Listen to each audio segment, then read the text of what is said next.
পবিত্র মাহে রমজানকে কেন্দ্র করে রাজশাহীর পুঠিয়া উপজেলার পুঠিয়া মহিলা কলেজ মাঠে ইফতার ও দোয়া মাহফিলের আয়োজন করেন রাজশাহী ৫ দুর্গাপুর পুঠিয়া আসনের সংসদ সদস্য অধ্যাপক নজরুল ইসলাম মণ্ডল। রাজশাহী থেকে শিহাব আলম সম্রাটের পাঠানো তথ্যচিত্রে দেখুন বিস্তারিত। পবিত্র রমজান মাসের তাৎপর্যকে সামনে রেখে সমাজের বিভিন্ন শ্রেণী পেশার মানুষকে একত্রিত করা এবং সম্প্রীতি জোরদারের লক্ষ্যে এই আয়োজন করা হয়।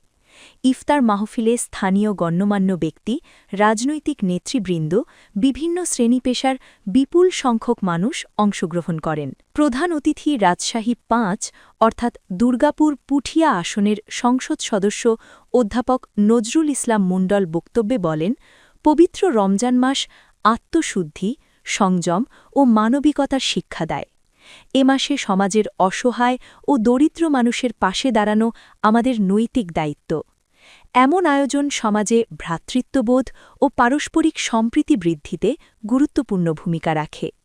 এ সময় আরও উপস্থিত ছিলেন ব্যারিস্টার আবু বক্কর সিদ্দিক রাজন, সাবেক চেয়ারম্যান আব্দুর রাকিব, সাবেক রাজশাহী জেলা যুবদলের সাংগঠনিক সম্পাদক জুলফিকার আলী ভুট্টু, উপজেলা ওলেমা দলের আহ্বায়ক মফিজুর রহমান, উপজেলা যুব দলের সাবেক সভাপতি বিএনপির সাবেক সাংগঠনিক সম্পাদক খলিলুর রহমান, ইউনিয়ন বিএনপির যুগ্ম আহ্বায়ক শাহজামান আলী সাবু, ইউনিয়ন বিএনপির আহ্বায়ক হজরত আলী সরকার, সাবেক উপজেলা স্বেচ্ছাসেবক দলের সাধারণ সম্পাদক জাকির হোসেন সরকার রাসেল, ইউনিয়ন কৃষক দলের আহ্বায়ক রায়হান সর্দার হিরো, বিএনপি নেতা গাজী মাস্টার সহ বিএনপি অঙ্গ সংগঠনের নেতৃবৃন্দ ও জনগণ।